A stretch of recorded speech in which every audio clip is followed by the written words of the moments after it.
Om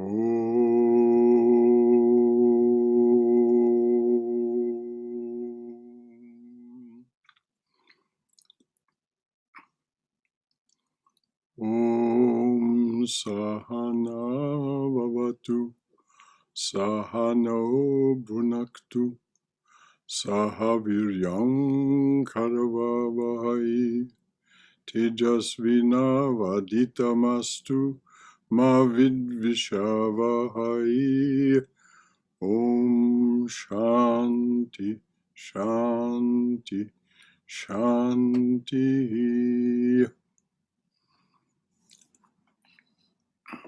May the Divine Being look over us lovingly as a mother and father.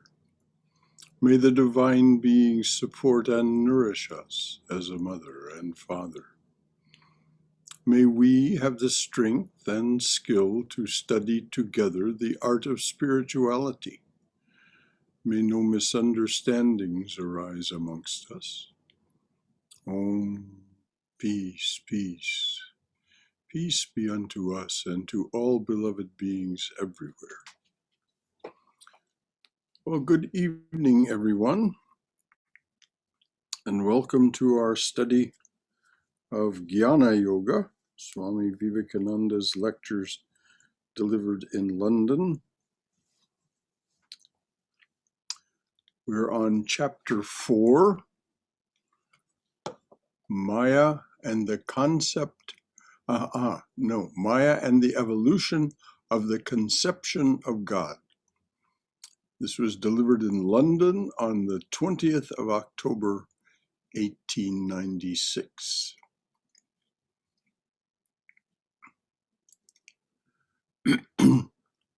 Before we go ahead, are there any questions or comments about what we've studied so far in chapters 1 through 3?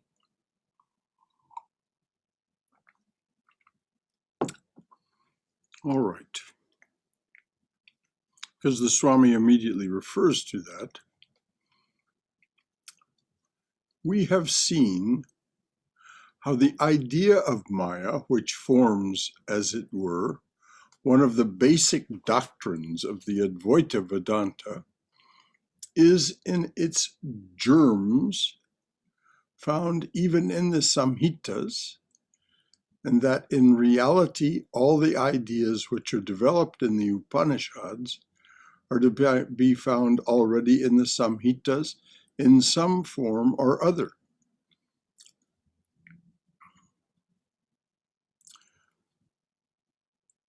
Most of you are by this time, Samhitas are obviously the scriptures that predated the Upanishads.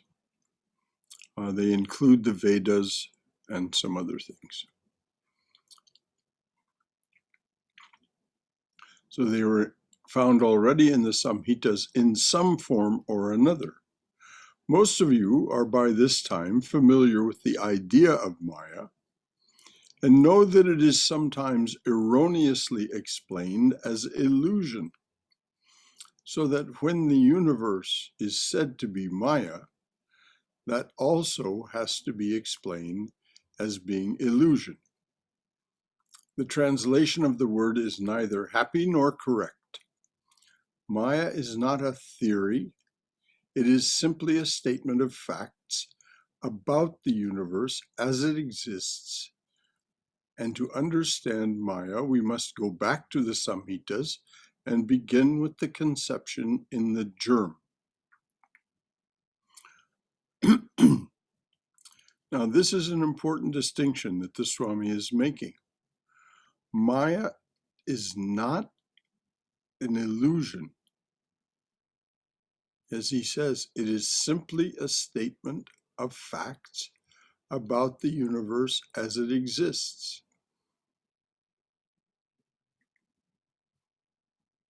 Which is, of course, one level of reality.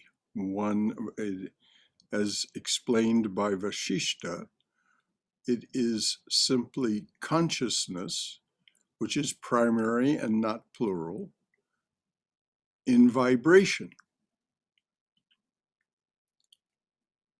There is a state of being in which the universe is not in vibration, and according to what we'll hear from the Swami, there is a state even beyond that, because even when we talk about vibration and not vibration and so on, language is in itself a limitation.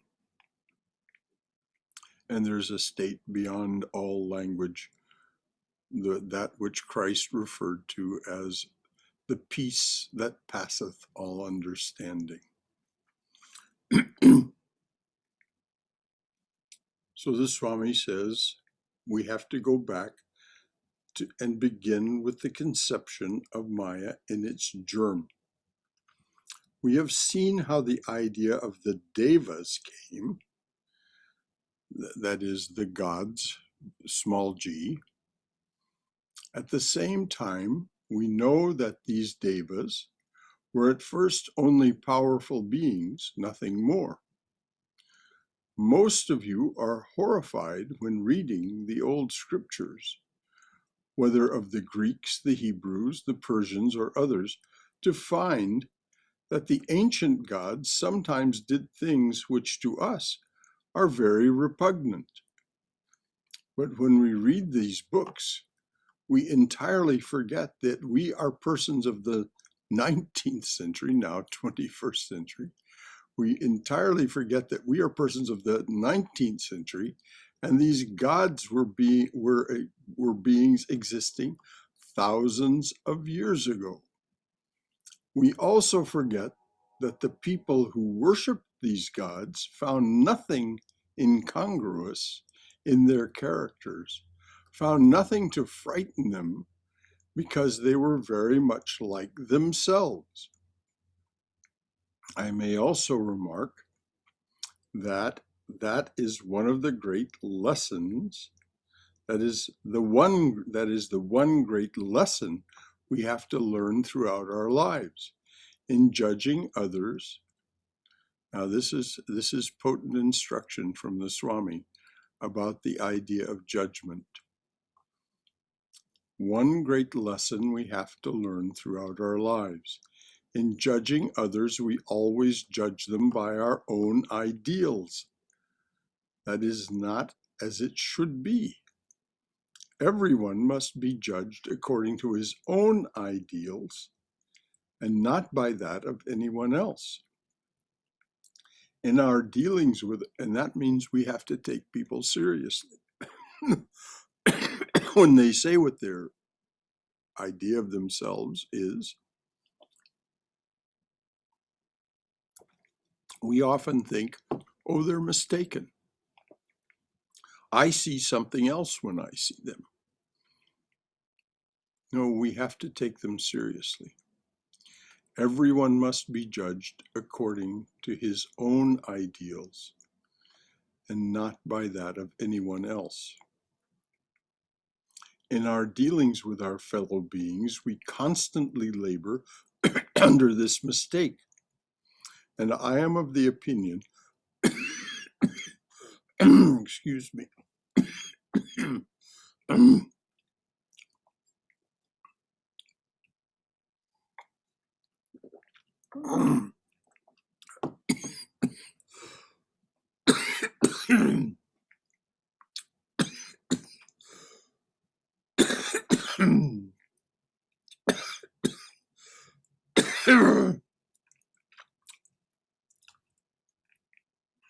there's nothing wrong with me other than things tend to go down the wrong pipe.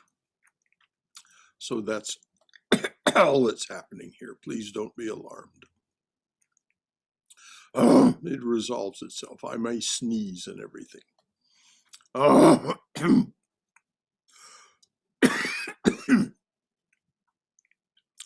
In our dealings with our fellow beings, we constantly labor under this mistake. And I am of the opinion that the vast majority of our quarrels with one another arise simply from this one cause, that we are always trying to judge others gods by our own, others ideals by our ideals, and others motives by our motives.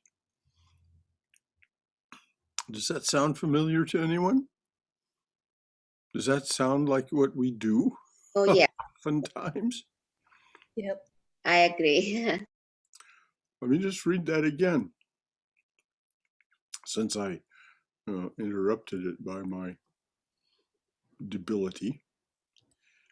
In judging others, we always judge them by our own ideals. That is not as it should be.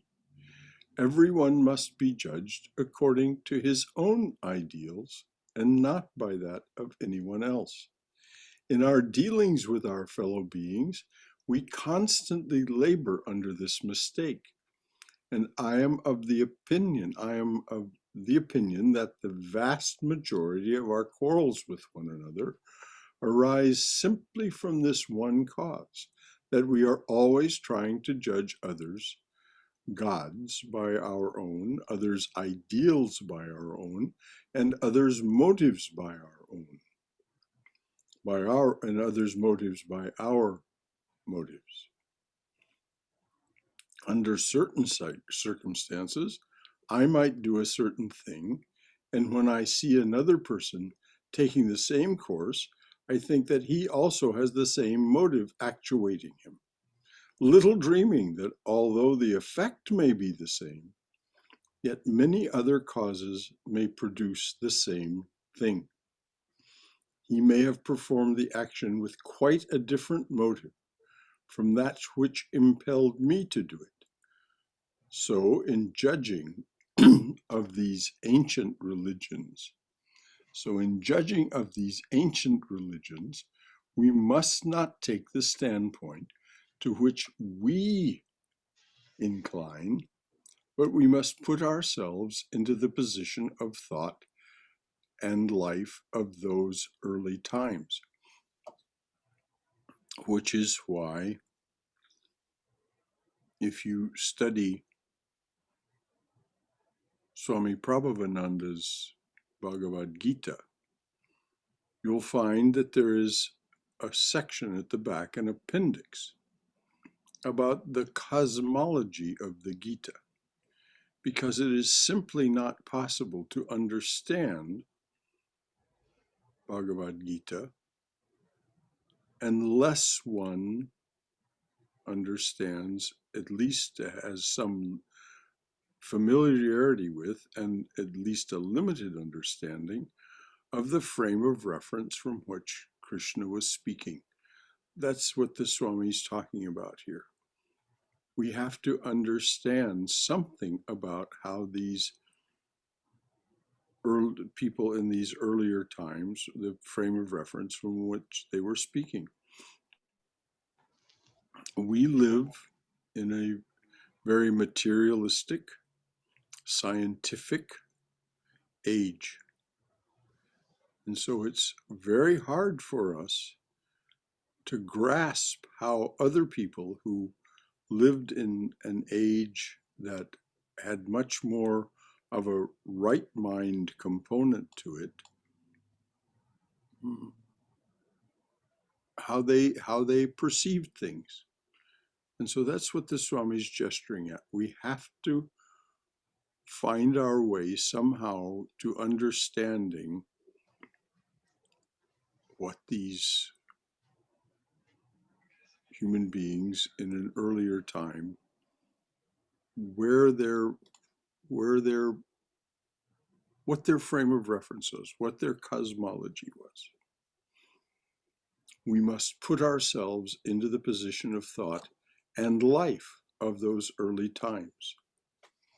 The idea of the cruel and ruthless Jehovah in the Old Testament has frightened many. But why?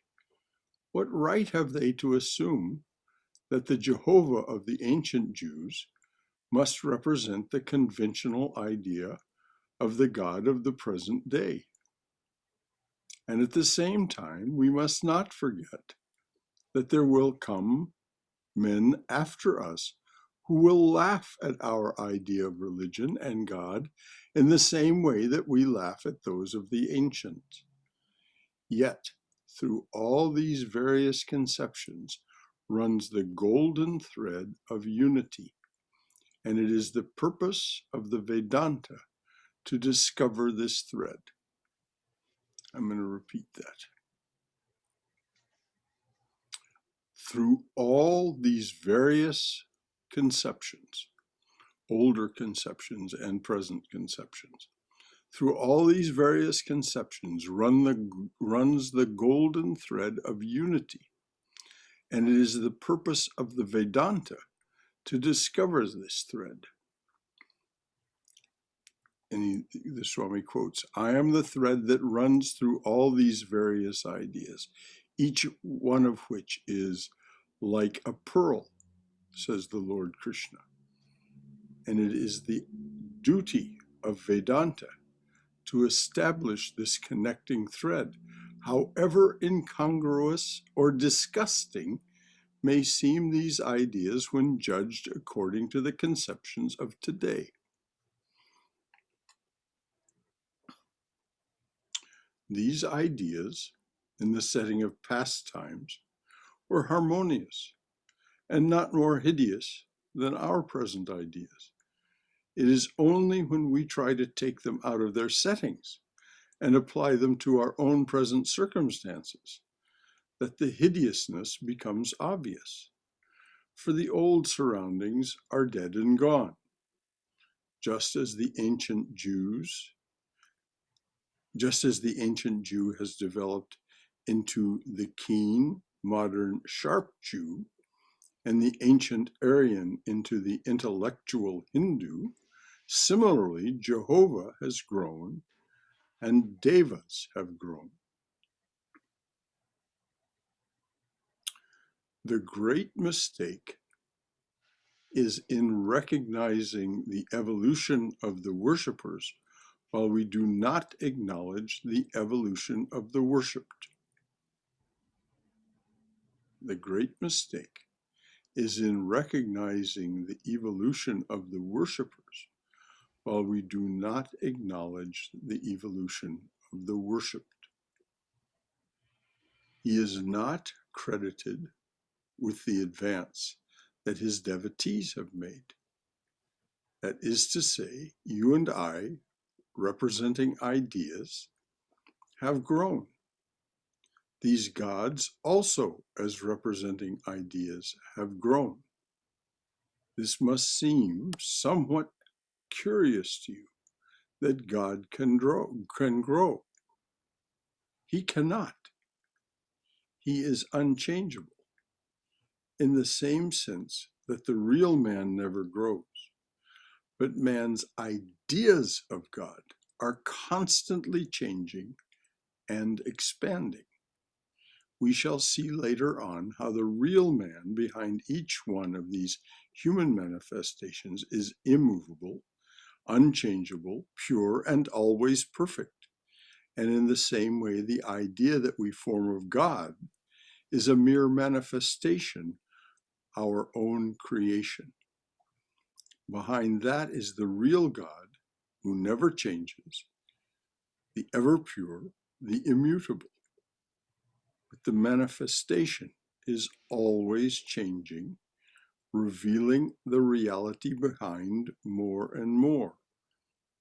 When it reveals more of the fact behind, it is called progression. When it hides more of the fact behind, it is called retrogression. Thus, as we grow, so the gods grow.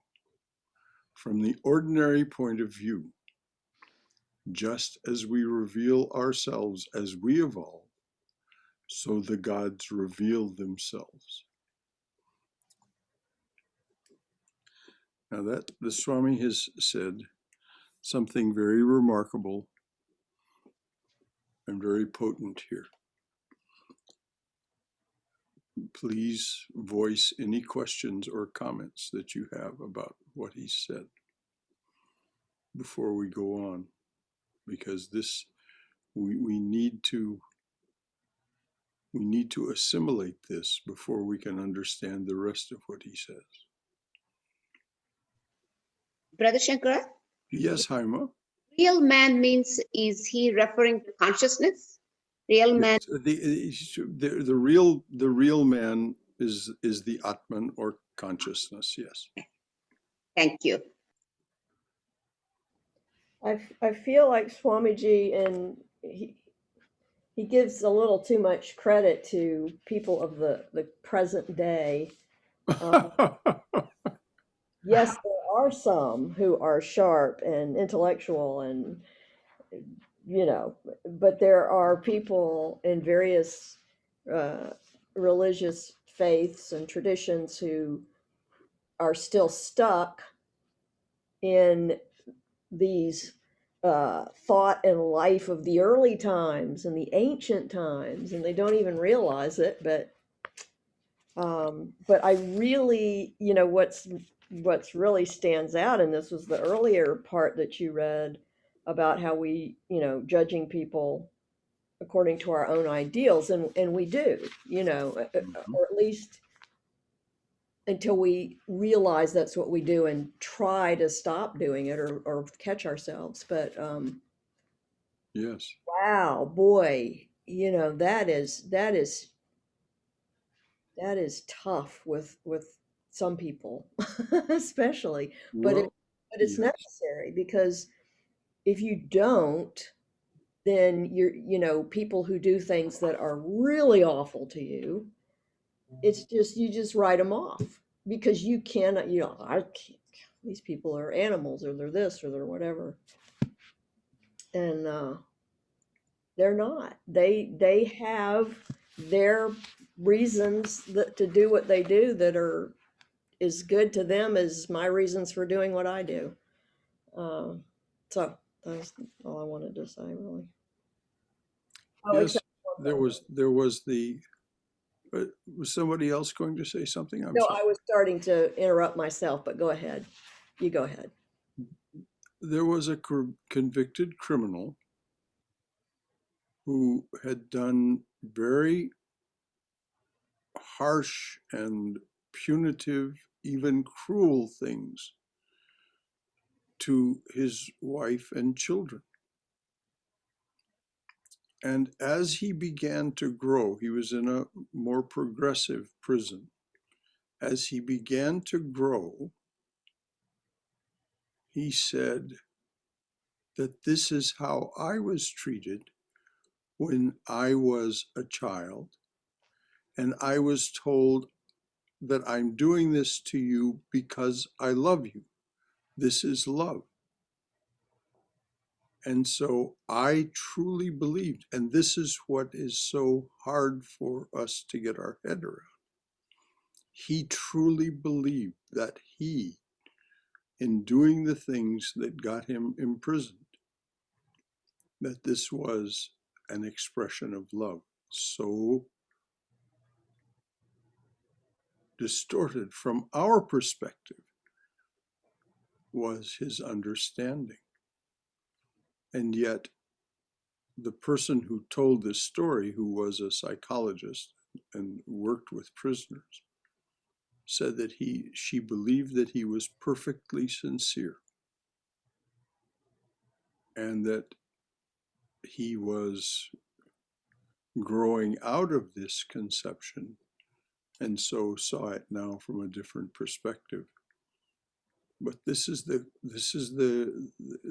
business about the cruel and punitive Jehovah of the ancient Jews. We simply can't understand until we understand the frame of reference of these ancient Jews. We can't have any idea who and what Yahweh was, Jehovah was, to those people.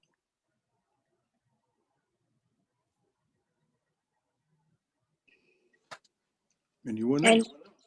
Oh, I was just going to add to that. Yes, Divya.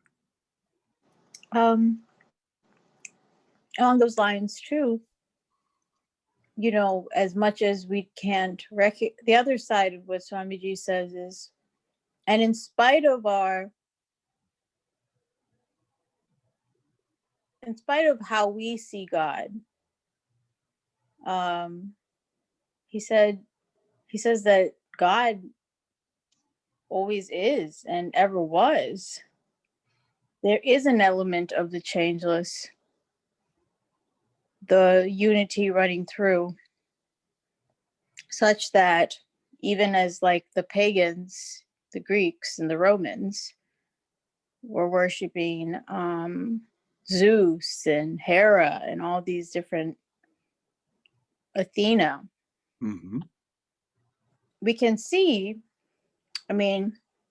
parallels in Hinduism, certainly, with the worship of the mother goddess like Isis and Demeter. We can see what the ideal, that thread running through is, a unity that Swamiji talks about. Mm-hmm. Again, that central concept of Hinduism being all our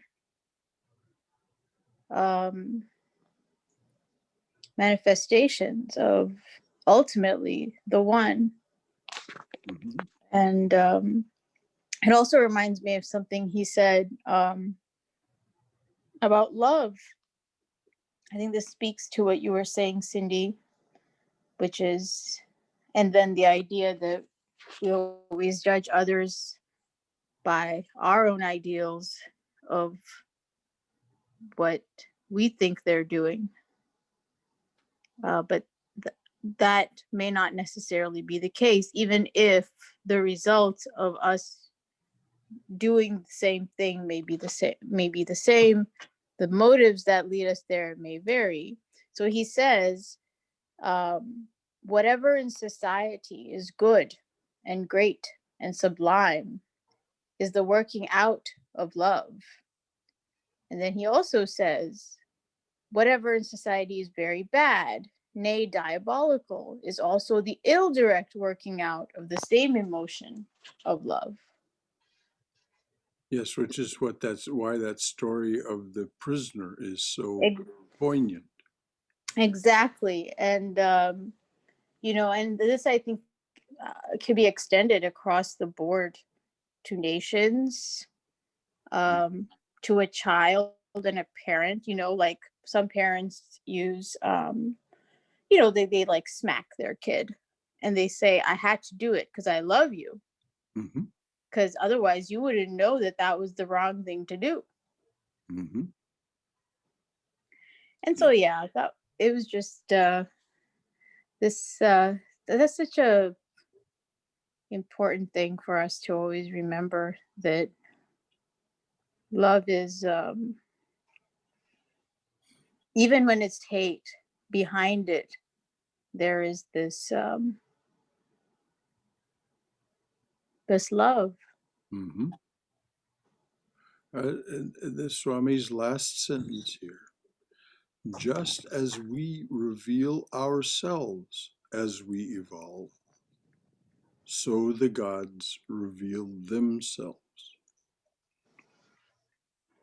Because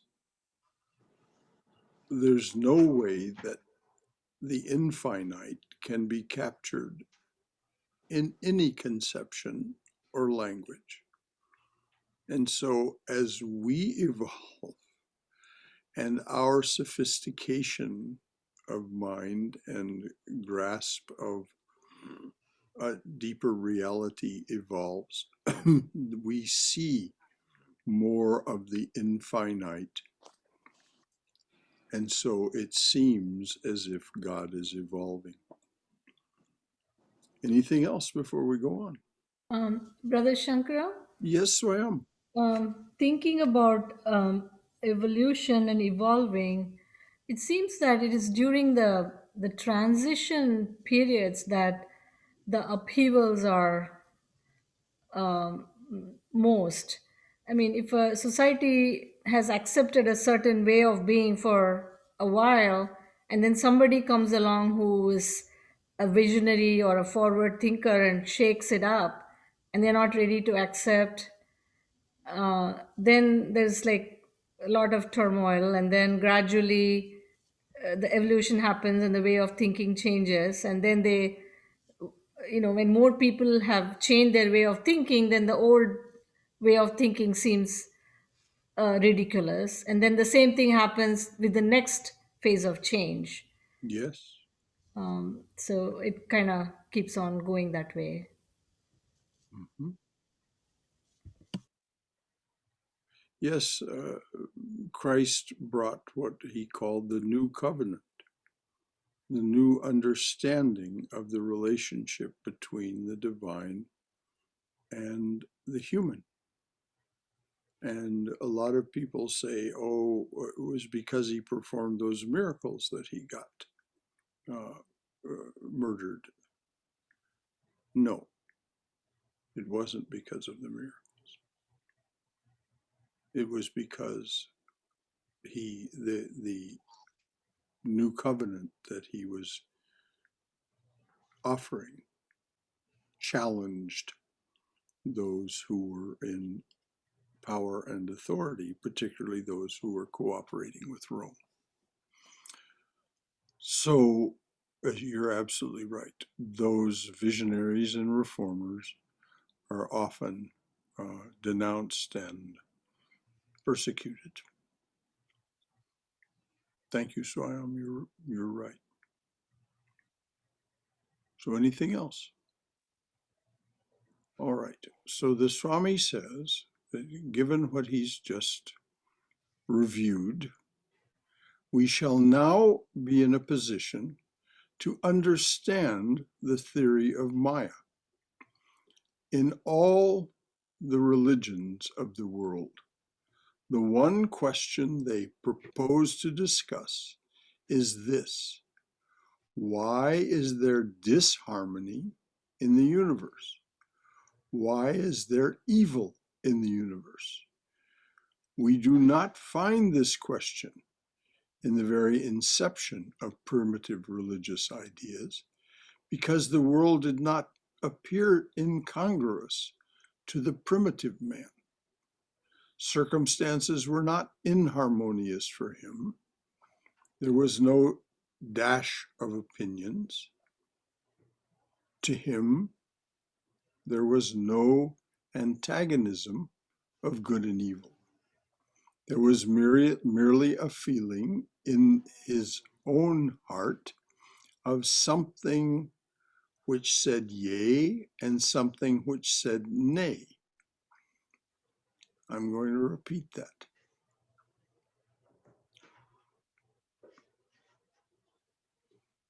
Circumstances were not inharmonious for the primitive man.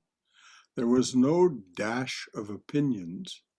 To him, there was no antagonism of good and evil. There was merely a feeling in his own heart of something which said yea and something which said nay. The primitive man was a man of impulse.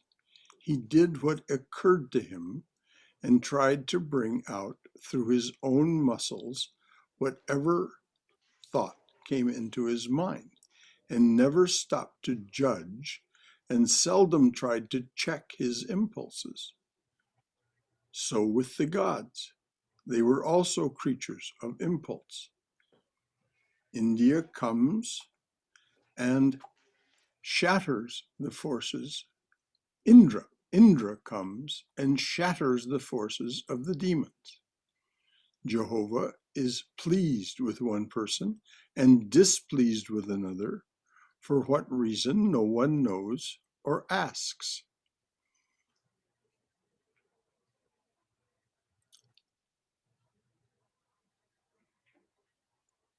So this business of impulse and following an impulse, something which said yea, something which said nay. So with the gods, they were also creatures of impulse. Indra comes and shatters the forces of the demons. Jehovah is pleased with one person and displeased with another. For what reason, no one asks. The habit of inquiry had not then arisen, and whatever he did was regarded as right.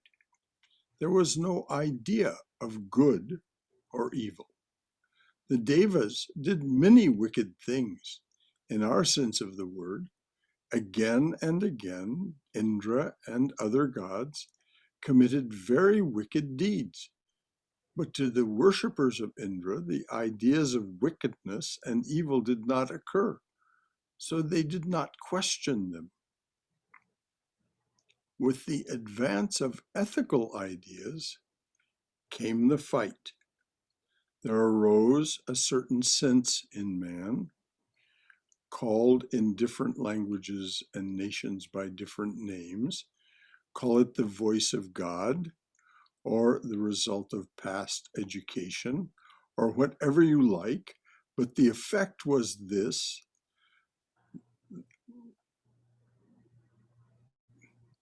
That it had a checking power upon the natural impulses of man.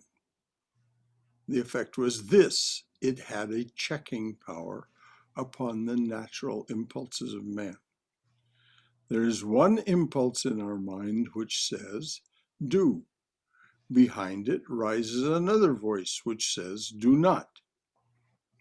There is one set of ideas in our mind which is always struggling to get outside through the channels of the senses, and behind that, although it may be thin and weak, there is an infinitely small voice which says, do not go outside.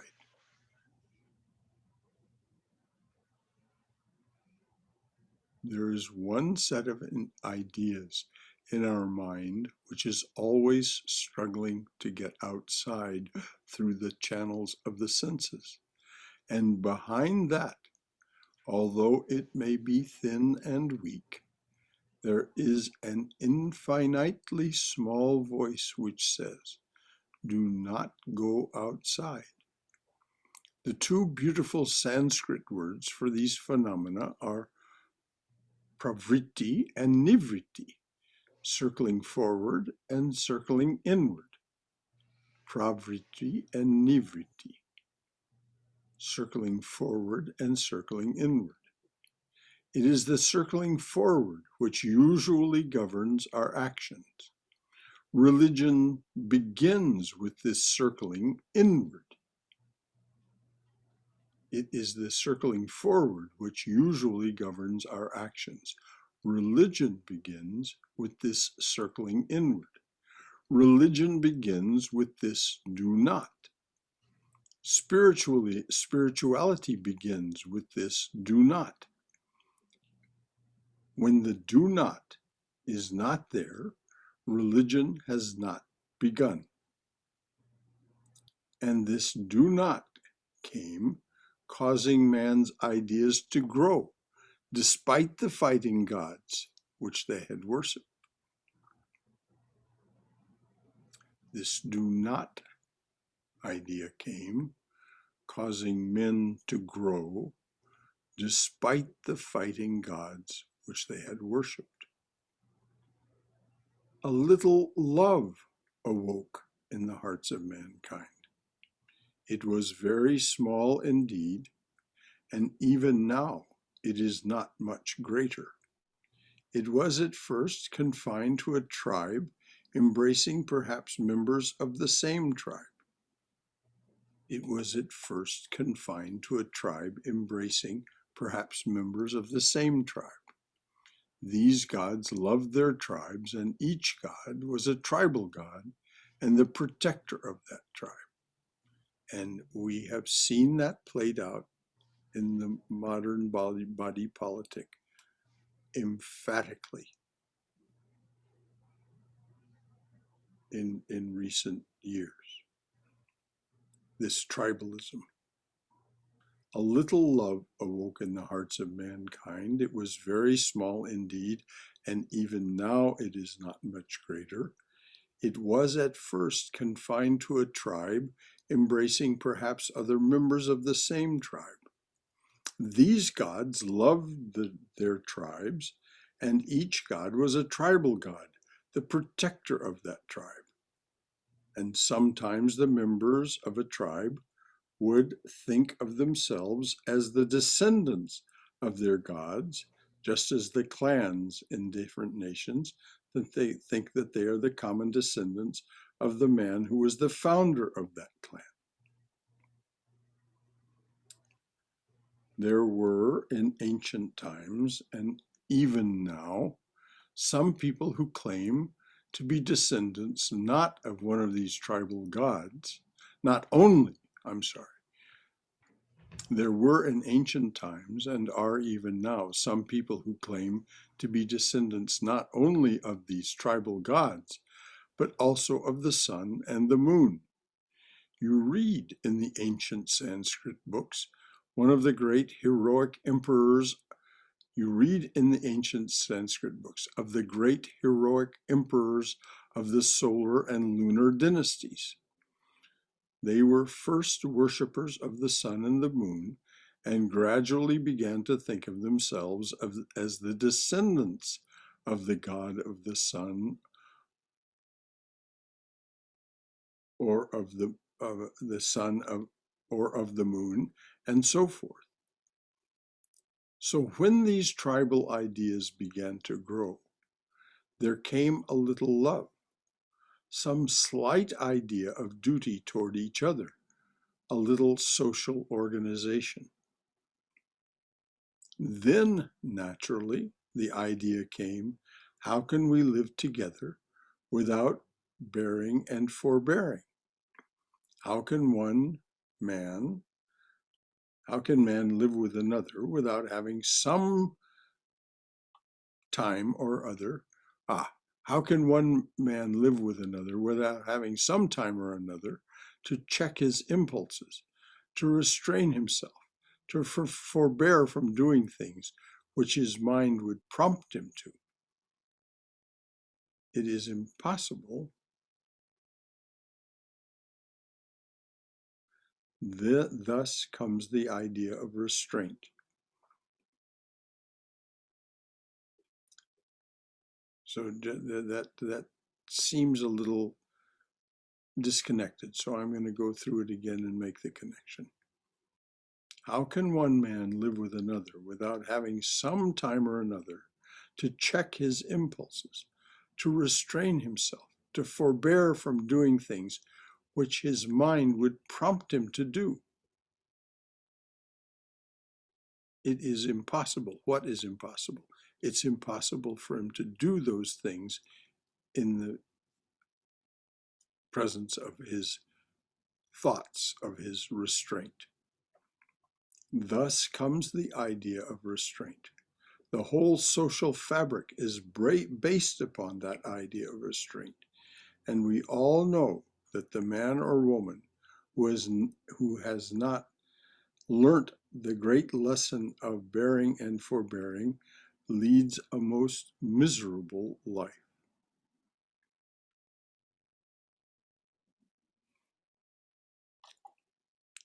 Again, that I think is a good place for us to pause and see if there's anything in this that needs commenting on, or a question in what the Swami has said, because now he's going to go on to how this came into religious life. Is everyone content that they have this idea of how society came to be through this emergence of a little love, a little fellow feeling among peoples of tribes, clans, and so on, and how there began to be this feeling of sharing the attitudes and attributes of the gods, the solar and lunar gods, because those people were descendants of those, and so took on their attributes. Anything? All right. Now, when these ideas of religion came, a glimpse of something higher, more ethical, dawned upon the intellect of mankind. The old gods were found to be incongruous. These boisterous, fighting, drinking, beef-eating gods of the ancients, whose delight was in the smell of burning flesh and libations of strong liquor. Sometimes Indra drank so much that he fell upon the ground and talked unintelligibly.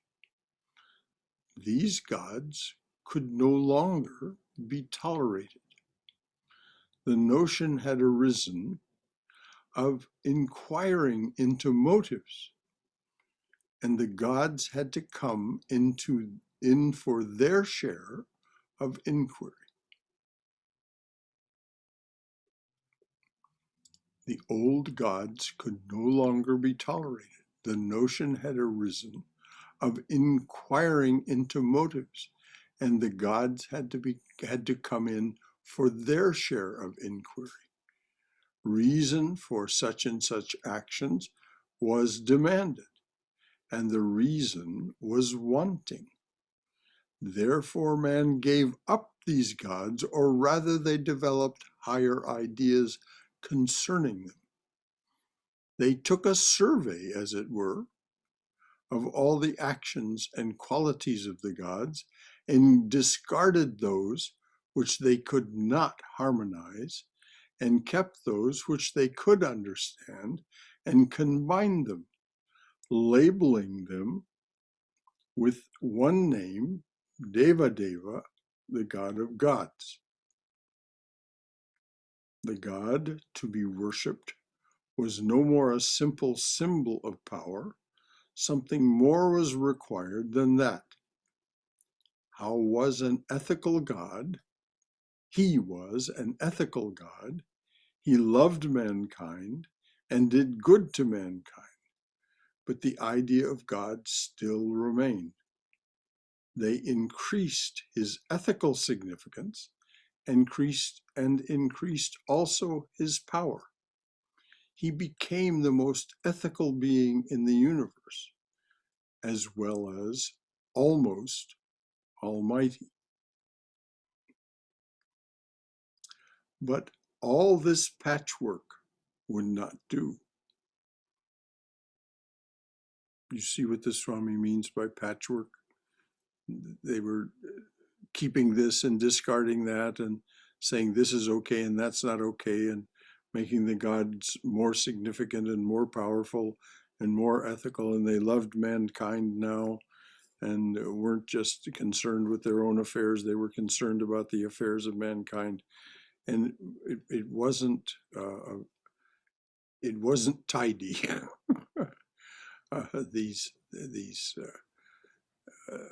If you want to know what's meant, look at the Egyptians.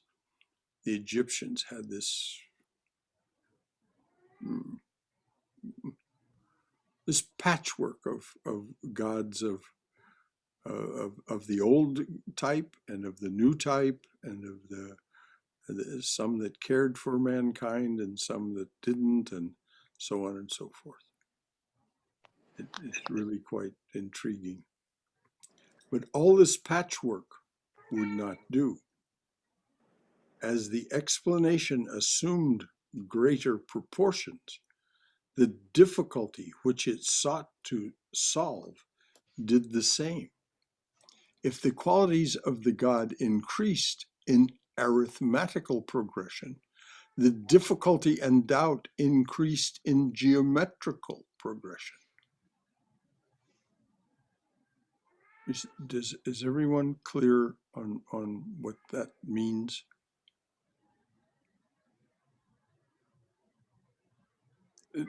Arithmetical progression is 1 + 1 = 2. Geometrical progression is 5 × 5 = 25.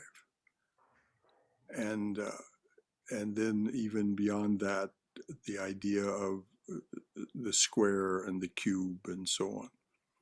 And, 3 squared is 9, 9 squared is 81, and so on. And so so the Swami is saying, if the qualities of the God increased in arithmetical progression, the difficulty and doubt increased in geometrical progression, because there were so many aspects now to consider. The difficulty of Jehovah was very little beside the difficulty of the God of the universe. And this question remains to the present day. Why, under the reign of an almighty and all-loving God of the universe, should diabolical things be allowed to remain? You can see what's meant by then geometrical progression. How much Jehovah did this, and Jehovah did that, and Jehovah did this, and that's arithmetical. When you begin to judge or look at the actions of the gods in terms of these ethical ideas, why, under the reign of an almighty and all-loving God of the universe, should diabolical things be allowed to remain? Why so much more misery than happiness, and so much more wickedness than good? We may shut our eyes to all these things, but the fact still remains that this world is a hideous world. At best, it is the hell of Tantalus.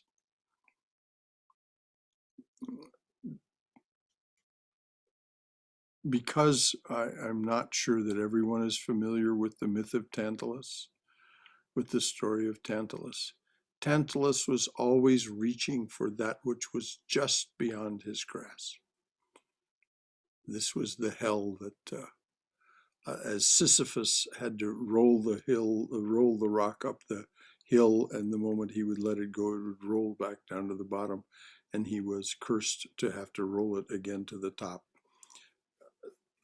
Tantalus was cursed that whatever he wished for, whatever he could imagine that he wanted, or what was offered to him, would be just beyond his grasp.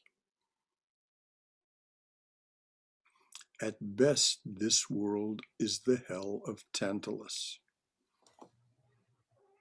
Here we are, with strong impulses and stronger cravings for sense enjoyments, but cannot satisfy them. There rises a wave which impels us forward in spite of our own will, and as soon as we move one step, comes a blow. We are all doomed to live here like Tantalus. Ideals come into our head far beyond the limit of our sense ideals, but when we seek to express them, we cannot do so. On the other hand, we are crushed by the surging mass around us. Yet if I give up all identity and merely struggle through this world, my existence is that of a brute. If I give up all ideality, yet if I give up all ideality, let me start again. We are crushed by the surging mass around us. Yes. Yet if I give up all ideality and merely struggle through this world, my existence is that of a brute, and I degenerate and degrade myself. Neither way is happiness. Unhappiness is the state of those who are content to live in this world, born as they are. 1,000 times greater misery is the fate of those who dare to stand forth for truth and for higher things, and who dare to ask for something higher than mere brute existence here. These are the facts, but there is no explanation. There cannot be any explanation. But the Vedanta shows the way out. You must bear in mind that I have to tell you facts that will frighten you sometimes. But if you remember what I say, think of it and digest it, it will be yours. It will raise you higher and make you capable of understanding and living in truth.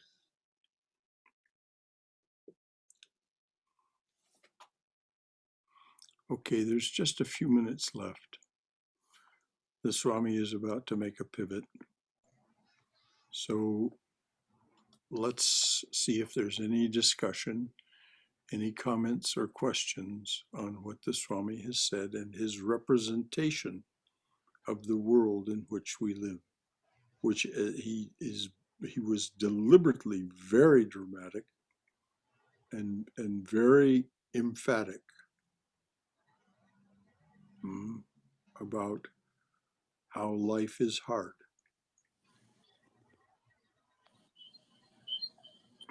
Anything at all to ask or say?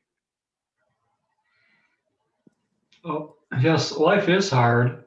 And we touched on the Greek mythology. And if you look at the Greek gods, they were, by our standards, exactly paradigms of virtue. And No, also, they weren't. They raped human beings. yes, they were slaves of passion and lust. They satisfied themselves as they pleased. They were drunkards.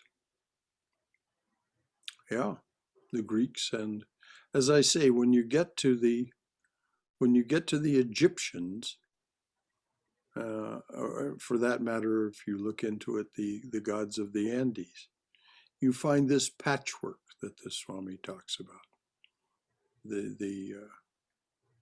How the gods are on a spectrum all the way from, by gods I mean lower G gods, devas, on a spectrum all the way from the most diabolical to those who are in the middle, somewhat this, somewhat that, to the ones who are on the far other end of the spectrum, who are pure.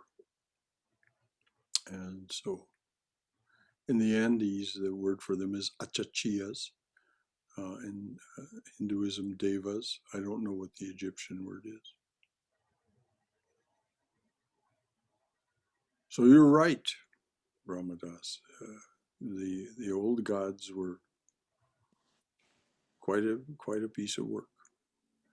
But from what I can tell, Shiva and Vishnu and Brahma are pretty much paragons of virtue. I haven't seen them do anything to degrade themselves. Well, No, is there something I don't know? well, their ideas have evolved. The ideas of them have evolved to what you just expressed. And that's very appropriate. And you should hold to that. You should cleave to that, because that is a reality. But there are stories about the dawn of time and the quarrels between Brahma and Vishnu and so on. They didn't always seem to be so pure. They seemed to have more human characteristics, or characteristics that we think of as human. The Swami will tell us that these are not human characteristics, and they're simply the characteristics of manifestation. That's what he will tell us as he goes on to develop the idea of explaining further what Maya is. Anything else? Well, I was also thinking about the Vedanta philosophy. It is, I mean, in the Advaita tradition, it doesn't recognize how does Swamiji put it? It doesn't recognize basically the same thing that is good in one context can be bad in another. Mm-hmm. And when Sri Ramakrishna says, you know, I worship both the good and bad manifestations of Mother, Mm-hmm. and all of it is her divine play ultimately. And so much of it has to do with our own actions that create the cause. And so she creates the effect based on our past and present actions, is Mm-hmm. how I tend to see it anyway. Well, And what yes, Holy Mother says. you're right, dear. Advaita discriminates against them both. Neti neti. Yeah. All manifestation is inherently to be set aside. The mirror of manifestation is to be set aside because it is inherently this and that, constantly changing, all the things that define what is for them not the reality, capital R. And so Advaita does indeed reject all manifestation.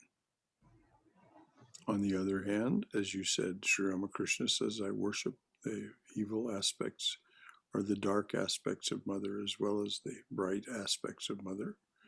And Holy Mother, Sri Sharda Devi, said, I am the mother of the wicked as well as of the good. Yeah, and what Holy Mother said about suffering always is, you know, it's the symbol of God's compassion for you, because it teaches you that this is an illusion of duality, and you're suffering because you've forgotten that. It's a misunderstanding of duality, yes. Yeah, And that you're living in a Tantalus's hell. of your own making, in truth. Well, who is the you of who you speak? You know, who is the you? It is the divine in manifestation. That's what we are. That's what the Swami will end up telling us. Yes, but it's that, I guess I Real meant human to being, say, the real oh, human being is beyond the manifest human being. yes, I wanted to clarify that. I mean, the you and the idea of the I that creates Mm-hmm. It's the that bondage. misunderstanding of who this I is. Exactly. Yep. And so yeah, I think and I also wanted to say the Egyptian um pharaoh, the idea of the pharaoh, the influence that may have had on the Jewish Old Testament God, this severe God, you know. Which Well, there is no record of the Jews in the scriptures or the writings, the records of the Egyptians. There's one understanding that Moses was an avatar figure. He was an incarnation of God. That's why he had the powers that he had that are described in Genesis. And so he led a group of the slaves of the Egyptians. They did all of their work of any significance through slaves. So some of these slaves believed in what Moses taught them, and those are the ones that he led out of Egypt. And then we have only their own testimony about who Yahweh was and why Yahweh was that way, because they were, in Moses' own words, a rebellious lot. Well, you know, that's interesting because while there may not be a record of the Jews in the Egyptian records, I was thinking but the Egyptians exist in the Jewish record. Yes. And so this is the thing with the God who is, very severe. You kind of see a parallel with Allah, because the Muslims also believe in the Old Testament. Oh my! Now we've jumped tracks. Because you see Allah is severe, and you see that same idea being repeated in Islam, of a severe yet merciful God. Yeah. Well, Islam has more than one expression, and so lest we jump tracks and start talking about Islam, let's leave that be for the time being.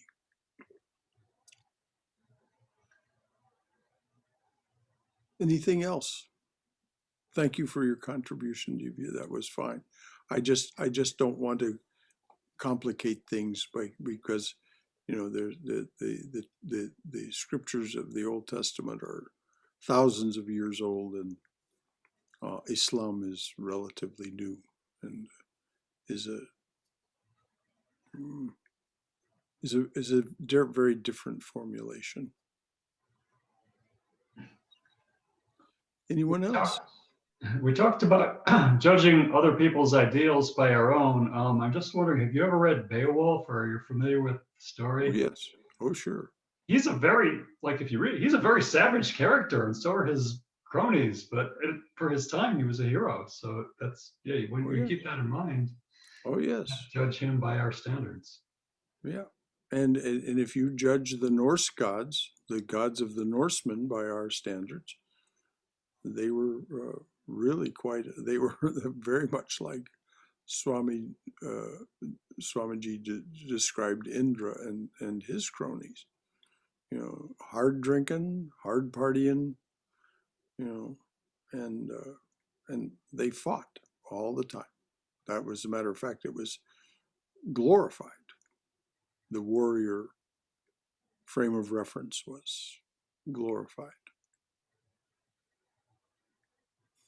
Yes, I think in a Nordic heaven, you could go and fight all day and not get injured, and keep hunting, and the animal keeps coming back the next day.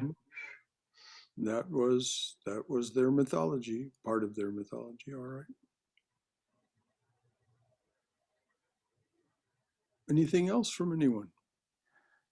Yes, I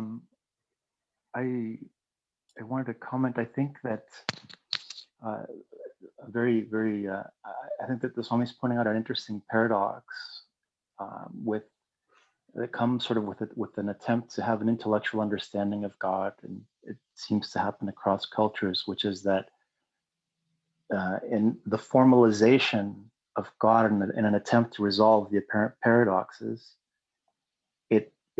it does a sort of substitution of the qualitative for the quantitative, and so some of the original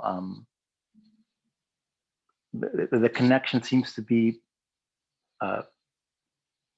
in an attempt to understand in a more intellectual way to resolve what are apparent logical contradictions, there's a diminished poetic understanding, Mm-hmm. and so it's in trying to reconcile these contradictions, it's like trying to understand a work of art purely through mathematical equations. Mm-hmm. Oh, that's why the Swami said, as the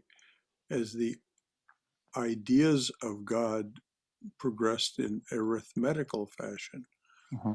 the difficulties progressed in a geometrical fashion. You And pointed exactly to what he was just yeah, saying. and in the same way, we might judge them from not dealing with these arithmetic issues, but at the same time, they might have had an aesthetic appreciation or a poetic understanding of that was more that was from a broader perspective, that wasn't operating from such a black and white color palette. Mm-hmm. And what you said may be a very strong gesture toward why Swami Vivekananda said music is the highest form of art, and for those who understand it, the highest form of worship, because it's meta-intellectual. It goes beyond the intellectual. Bach is from one perspective very mathematical and intellectual, but if you listen to Bach, that isn't what you hear. So thank you for that contribution, and the Swami will resolve all this for us by the end of this talk. That's the remarkable point, when he gets to the journey inward and what the journey inward does for us. So anything else, dears? All right.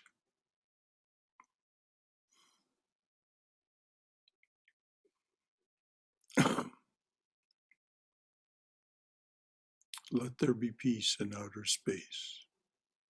Let there be peace in the sky, on the earth, and in the waters.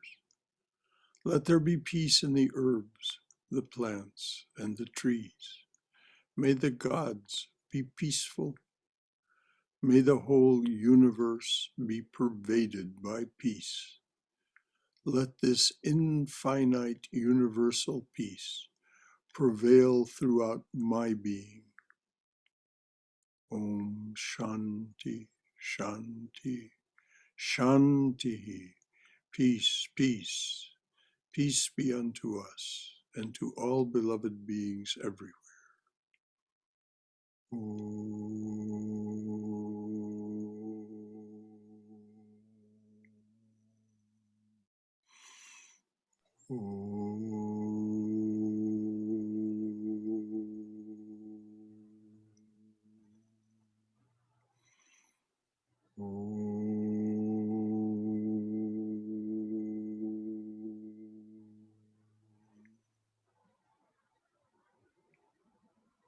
In our salutation of love and protection, Jai Shri Guru Maharaj Ji Ki Jai, Durga, Durga, Durga. May you go forward in Mother's loving and protective embrace. May you be safe. May you be healthy. May you be cheerful. And may you have peace of mind. Any final thoughts from anyone? All right, dears. Well, our next opportunity to get together, this is Wednesday, so our next opportunity to get together will be Saturday at 11 a.m. when we're studying Swami Prabhavananda's collection of talks published under the title Realizing God. It's really like sitting by the Swami's knee. He's such a wonderful speaker, and these are transcriptions of his talks from 1938 to 1976. And then on Sunday, we will talk about itty-bitty austerities. Having talked last Sunday about great inconceivable penances, we'll talk about itty-bitty austerities on Sunday. Thank you, Brother Shankara. See you Saturday. Yeah. Hari Om, everyone. Good night. Good night.